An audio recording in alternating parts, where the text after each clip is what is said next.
Dan saudara, kita lanjutkan Breaking News Kompas TV dan kita sudah bersama Wakil Ketua Umum Bidang Ekosistem Transportasi Perkeretaapian Masyarakat Transportasi Indonesia MTI, Muhammad Purnomo Sidi.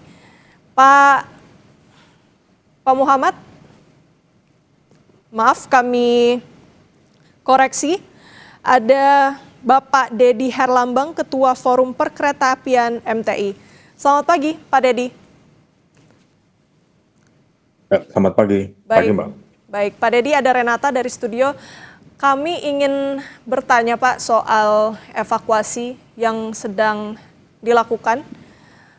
Utamanya kalau yang bisa Anda amati dari runutan peristiwa dari tadi malam sekitar pukul 9 hingga kini, apa analisa Anda? Ya, baik. Jadi memang peristiwa atau insiden semalam itu kalau kita lihat memang triggernya ada di perlintasan sebidang JPL 85, itu di Jalan Ampera ya. Jadi Jalan Ampera, di sana ada taksi listrik ketemper KRL juga, dari KRL. Jadi ketika ada kereta listrik ketemper, sehingga kereta KRL juga di belakangnya tidak bisa melewat, sehingga tertahan di stasiun Bekasi Timur. Nah, selang 30 menit dari jadwal normal, ternyata di belakang itu ada kereta nomor 4 Argo Bromo Anggrek itu yang lewat di jalur yang sama, sehingga terjadilah peristiwa seperti itu, menubruk dari belakang, atau orang awam sering katakan itu adalah sodomi. Jadi ya memang seperti semalam itu terjadi bahwa banyak korban itu karena KRL yang ditabrak dari belakang oleh kereta lok diesel, sehingga terjadi fatalitas, sehingga kalau di laporan sementara ada 7 orang meninggal dunia, sehingga kami juga prihatin dan berduka. Nah, kalau semisal triggernya itu dari perlintasan sebidang, itu memang perlu dievaluasi juga masalah perlintasan sebidang. Sehingga ada dua isu keselamatan di sana. Pertama, keselamatan sebidang itu sendiri. Yang kedua adalah dari kereta jarak jauh atau kereta antar kota itu sendiri yang diduga, ini dalam tanda kutip ya, diduga lalai melihat sinyal lampu merah yang seharusnya berhenti. Karena di peta Bekasi, peta Jatinegara sampai Cikarang itu sudah sinyal otomatis open block. Kalau open block, sehingga ketika ada kereta yang lewat, itu pasti sinyal di belakangnya pasti akan berwarna kuning. Lalu setelah kereta itu lewat sekitar 200-300 meter akan berwarna merah. Nah, ketika warna itu warna merah seharusnya kereta yang dari belakang itu seharusnya berhenti. Nah, karena masinis itu mungkin lalai, tidak melihat, atau ada masalah yang lain, sehingga tidak melihat sinyal tersebut, sinyal warna merah, lalu mereka terus, sehingga menabraklah KRL di depannya, tepatnya di stasiun Bekasi Timur. Itu kira-kira seperti itu rangkaiannya atau kronologinya ya, kalau kita lihat seperti itu. Jadi gitu, Mbak. Oke, dari runutan yang Anda sampaikan tadi yang saya garis bawahi, Pak Dedi, ini ada aspek kelalaian begitu ya, Pak. Nah, sejauh pengamatan Anda, apakah faktor kelalaian ini menjadi satu-satunya faktor yang menyebabkan kemudian insiden terjadi, atau mungkin ada aspek sistem perkeretaapian yang juga harus dievaluasi sebenarnya, Pak? Baik, kalau untuk saat ini karena data-data terbatas, data-data yang saya bawa juga terbatas, dan juga sebenarnya kalau kita mau ideal memang kita menunggu investigasi dari KNKT ya, tapi mungkin KNKT mungkin hasil outputnya nanti lama, tapi paling tidak hanya saat ini yang kita bisa analisis itu mungkin karena human factor ya, human factor. Jadi mungkin kelalaian, mungkin karena fatigue bisa juga kelalaian dan lain-lain. Eh, karena sinyal itu adalah sinyal otomatis, tidak bisa digerakkan manual oleh manusia. Sinyal itu sinyal pelistrikan apa namanya, persinyalan itu adalah dikendalikan secara otomatis. Jadi ketika ada kereta yang lewat pasti kuning dan merah. Itu tidak bisa dikendalikan oleh manusia lagi. Kalau mau dikendalikan manusia lagi itu namanya kalau ada error di reset. Nah, kalau untuk apa namanya, untuk masinis itu memang dikendalikan secara manual, sehingga sistem grid level kita masih nol. Ada grid level kita tuh sebenarnya ada 4 grid level: 0, 1, 2, 3, 4. Yang 4 tuh tidak ada masinis, yang ketiga tanpa masinis tapi juga ada intendan, yang kedua itu ada masinis dan juga dikendalikan juga semi otomatis, yang kedua 1 itu juga ada masinis yang juga dikendalikan oleh semi otomatis semua persinyalannya. Nah, yang kita ini adalah yang grid level 0. Hingga di level 0 itu berarti memang dikendalikan manual oleh masinis. Jadi ketika ada rintangan jalan di depan, itu memang masinis yang harus menghentikan. Kalau ada yang grid level 2 itu menggunakan apa namanya, ATP. ATP adalah automatic train stop. Jadi atau ATS ya. Jadi memang ketika ada rintangan di jalan itu otomatis kereta itu akan berhenti sendiri tanpa dikendalikan oleh tenaga SDM atau tenaga masinis. Nah, untuk kejadian semalam itulah mengapa kita coba sedikit analisis, karena sinyal itu sudah sinyal otomatis, hingga yang manual itu kan hanya masinis ya, seperti kita halnya kita di jalan seharusnya kita berhenti karena itu ada lampu merah, seharusnya kita berhenti. Tetapi ketika kita tidak berhenti lampu merah, tentunya kalau kita nerobos ya tentunya di depan pasti ada bisa terjadi kecelakaan. Nah, seperti kira-kira semalam itu karena mungkin kita duga masinisnya lalai tidak melihat sinyal lampu merah, makanya terjadilah tubrukan seperti itu. Kalau orang bahasanya sodomi gitu ya, menabrak kereta dari belakang. Itu kira-kira, Mbak.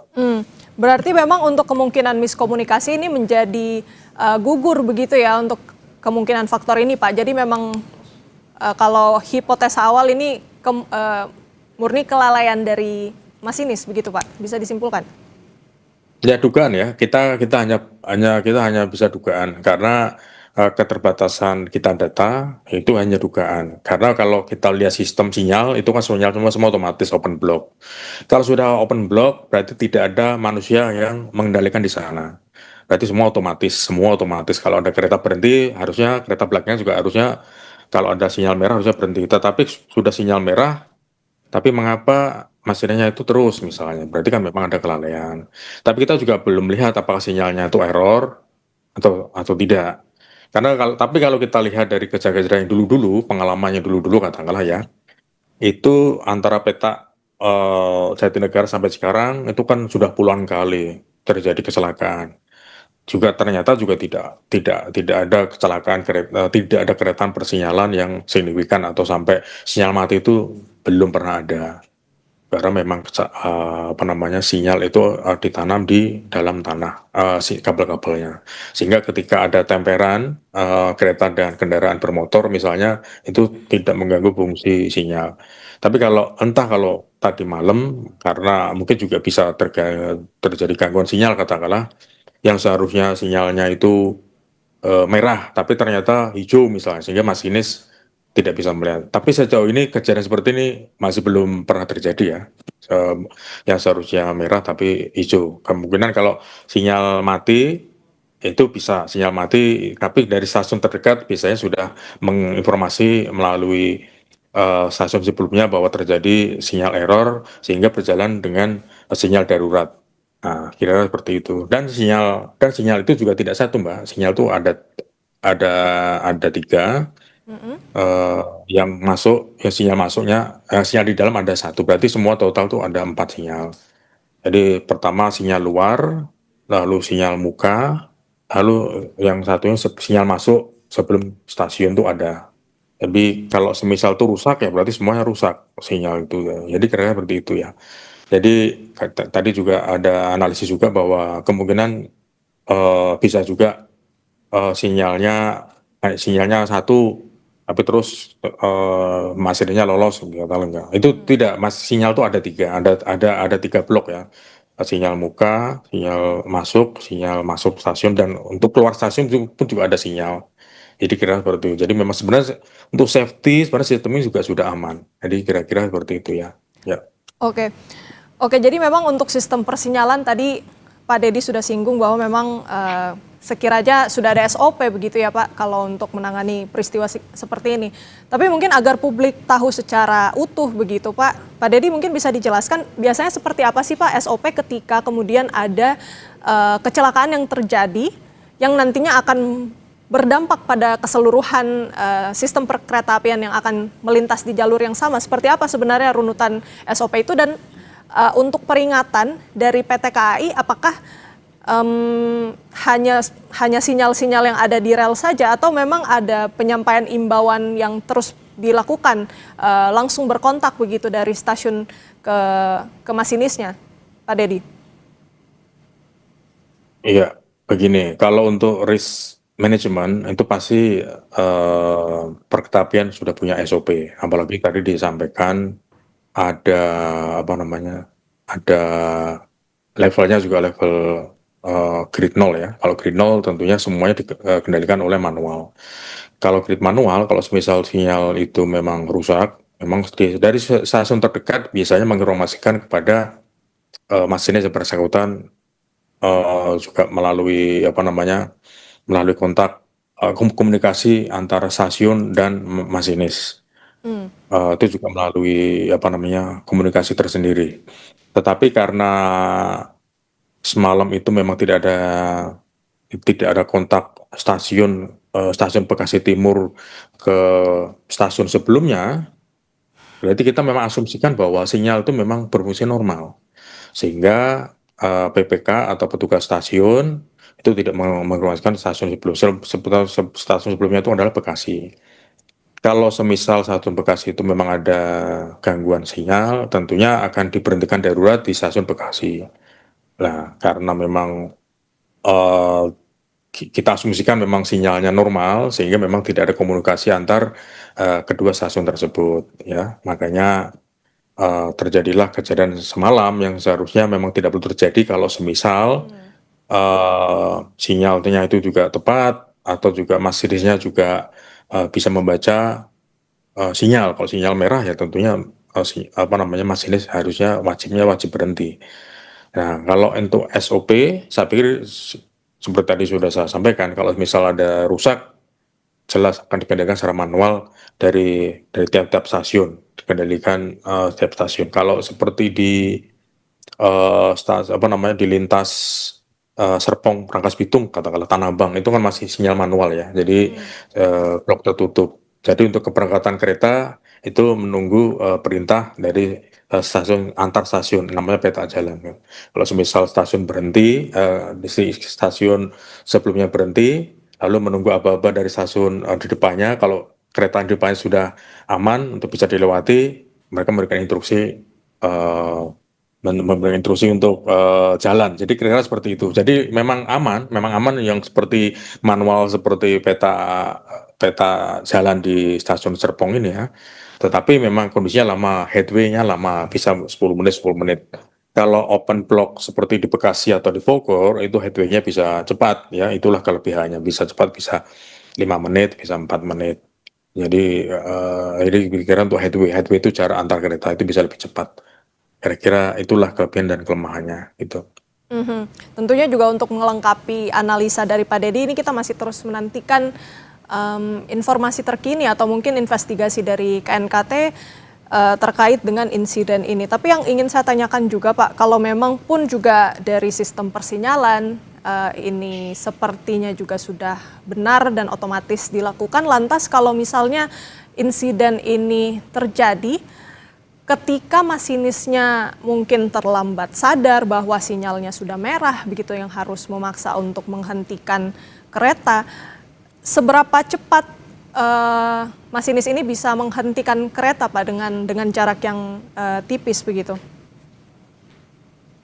Ya, kalau jarak jarak persinyalan itu juga sangat sangat jauh ya. Jarak sinyal itu bisa bisa di peta sinyal luar itu mungkin bisa 2 kilo, 3 kilo, lalu ada sinyal muka muka stasiun itu juga ada apa namanya 2 kilo, 3 kilo.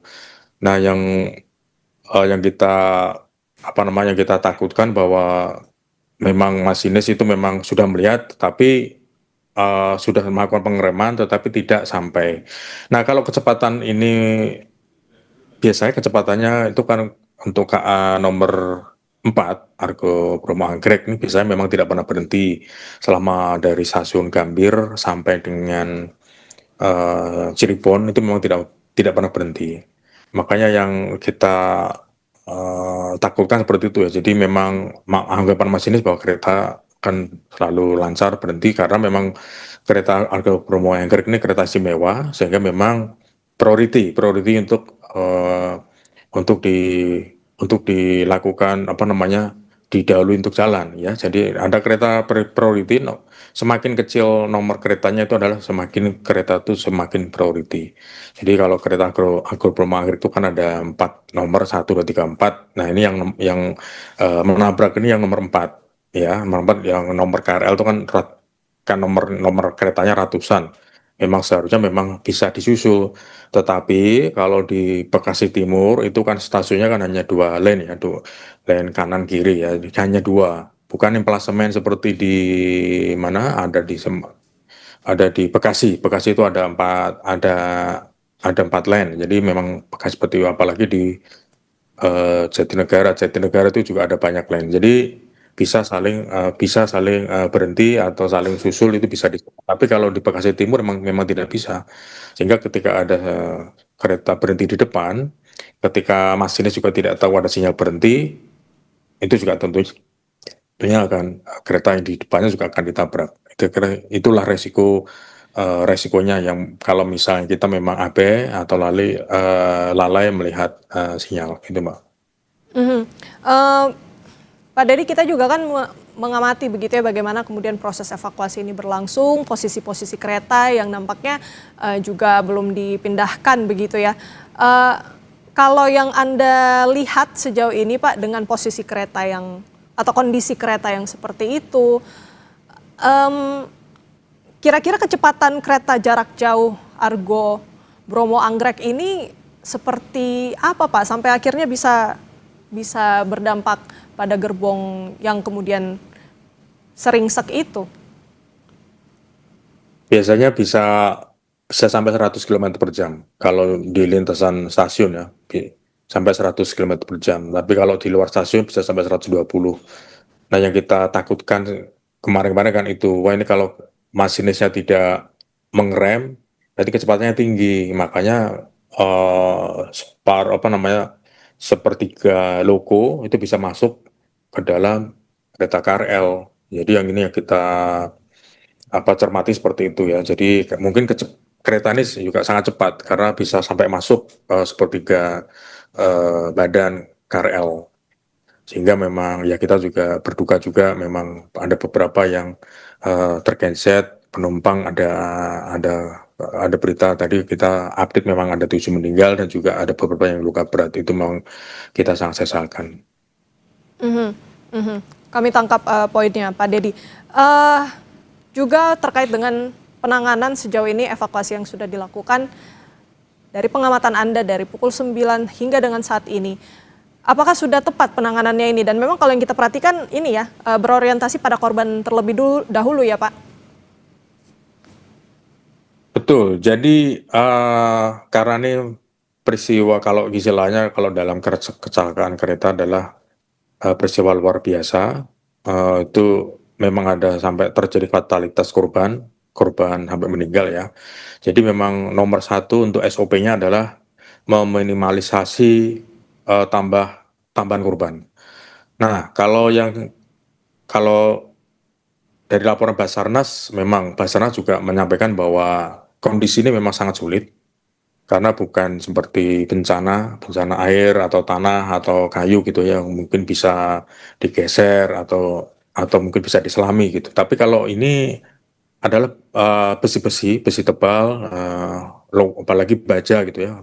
Logo-logo itu juga dari baja, sehingga kalau untuk mengeluarkan para korban tentunya juga harus mungkin dipotong, dilas, dan sangat hati-hati, jangan sampai menambah korban baru karena di sana sudah ada korban, jangan sampai eh, sampai ada tentunya tetap menggunakan SOP medis ya.